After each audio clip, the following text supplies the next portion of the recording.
Welcome to Retailistic, the official podcast of Coresight Research for May 5th, 2026. This week, Coresight Research CEO Deborah Weinswig takes a deep dive into our ongoing research on consumer sentiment and the implications for consumer spending for the rest of the year. But before we get to Deborah's insights on how the consumer is reacting to the conflict in the Middle East and the new tariff landscape, Dana is here to share about some of the exciting research publishing on Coresight.com this week. Thanks, Philip. From Hershey's strategic outlook to the latest store tracker data, this week at Coresight is packed.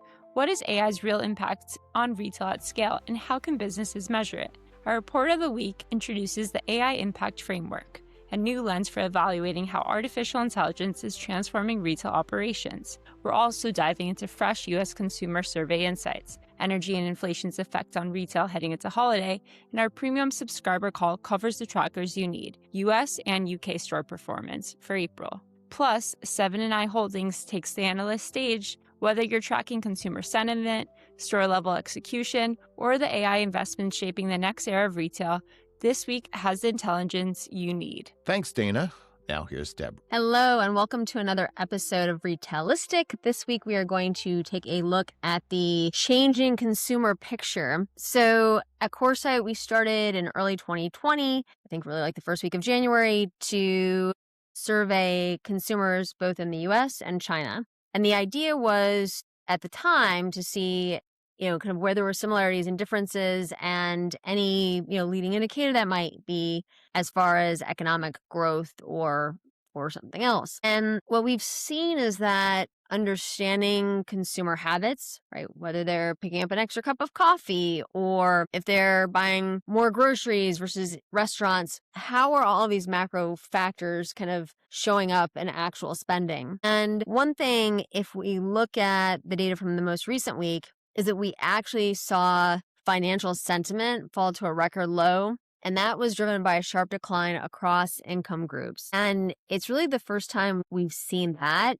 And so certainly I think the Middle East conflict and a lot of concern over gas prices. And I think that is across all demographics. And we're starting to hear it show up in more and more conversations, whether it's, supply chain or healthcare or financial services. So certainly there are concerns as we think about holiday 2026, not only in terms of, consumers open to buy, but also in terms of whether it's the tariffs or, let's call it fuel surcharge. I think those are some significant concerns right now. And what I found to be interesting is that, once again, all demographics saw a decline, with the largest decline really being on that kind of 50,000 and under household income. And if you think about it, if you're living paycheck to paycheck, and now gas prices, depending on where you are, they're up kind of across the board. And so that's literally eating into your ability to consume on a weekly basis. And so I think there are concerns there. I mean, the good thing is that there are some safety nets. But as we look at how much attention, right, we were just kind of trying to think about the impact, whether it was social media or traditional news outlets, et cetera. But certainly what's changed, I would say, kind of over the last few weeks, is that the consumer, at least from a mindshare perspective, they are more focused on what's happening. And that could, in part, right, just because they're thinking about it so much, that could change how they're spending or how they're thinking about spending. We ask many different questions. One is kind of like, where have you reduced spending? And we've seen the most significant by far in restaurants, movies, food or beverages more generally.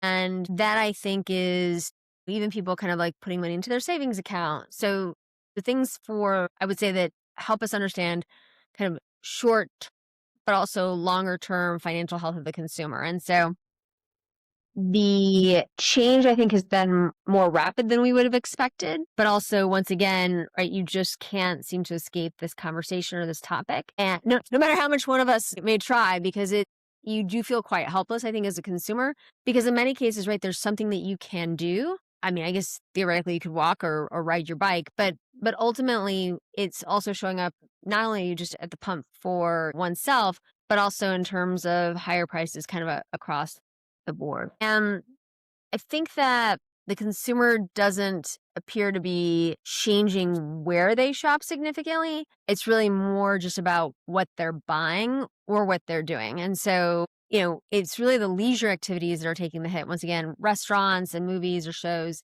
And so the consumer doesn't have that outlet.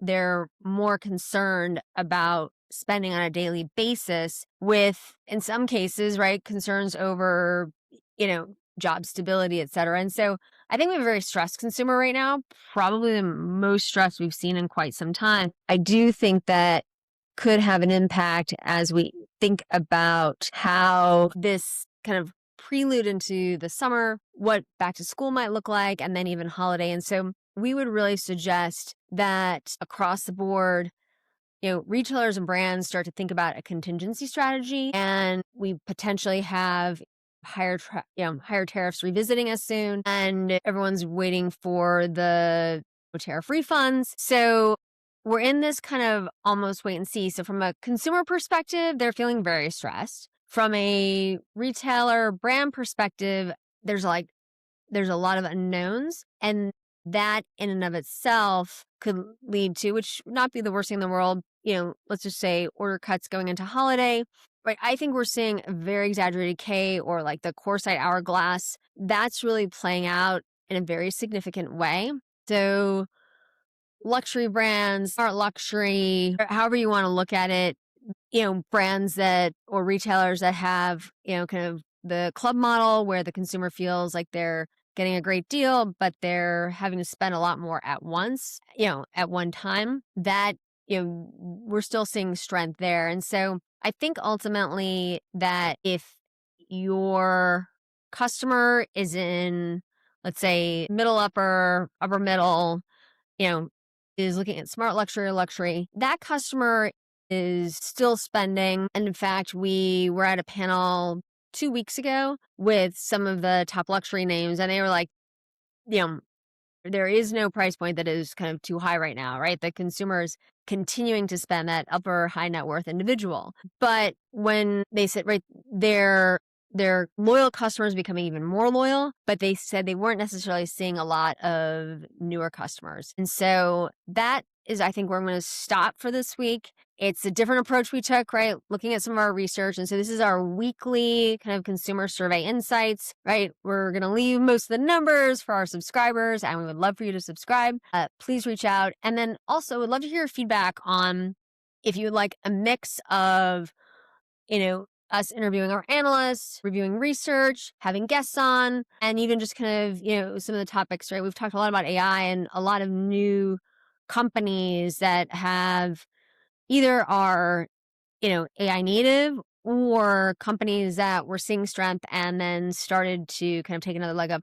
I'm gonna leave you with this thought. So I'm in Montreal this week, and I was with somebody I've known for years, and he founded a company in the tech space, and I was always, to be honest, quite impressed by what he had done.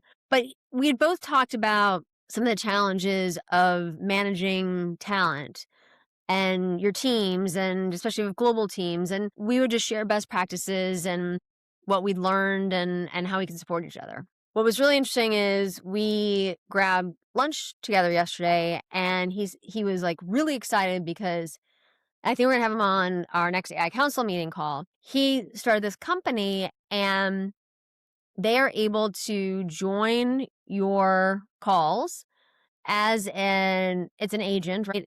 As almost a coach. And at the end of the call, everyone will get a rating, like very specific reviews on what you could have said better, how you could have performed better. But he said that this has been not only like he's at, I think, 100 subscribers already in like a month, but that, right, it's an agentic build. He built it all himself. I don't think he has any employees. Maybe he's got one person, but it's really himself. He said because he knows like the whole tech stack, he knows what he needs to do to grow. He is very clear on who the buyer is. That a lot of that stress that many of us feel sometimes, right, it's if you're building, right, Gen AI native companies, it's a completely different ballgame. And so as we all think about kind of like what the future might hold, there's an opportunity to, he's still keeping his kind of, let's call it 2018, which has done quite well, that company in play, but then working on something new that may just have a completely different build. Because, right, sometimes the website, we're like, oh, we'd love to do this, but it's going to take us 3 months, 6 months, and cost us an arm and a leg. And so this ability to think about something and to be able to do it right away, as opposed to having like this growing to-do list, I think more and more, and we'll come up with some, snazzy word for that or whatever, but it truly is this ability to own your own destiny in a way that I don't think many of us were able to do before, just because of the amount of work all of those things took. Now it's about being able to think about what exactly you want and articulate it, and then kind of make changes in real time. So now we have a wrap. And once again, thanks for joining us for another episode of Retailistic. Let us know if you like this format or what you find most valuable. And please like or subscribe on your channel of choice. Thanks so much. Thanks, Deborah. And thank you for joining us this week. Coresight Research serves the retail community with time-sensitive research on consumer shopping behavior, retail technology innovation, financial outlooks for industry leaders, and trends across every retail vertical. We also facilitate leadership communities, conduct seminars and conferences, provide strategic consulting, conduct technology assessments, and develop deep proprietary data resources. Visit us at Coresight.com to learn about all the ways we can support your success. Have a wonderful week.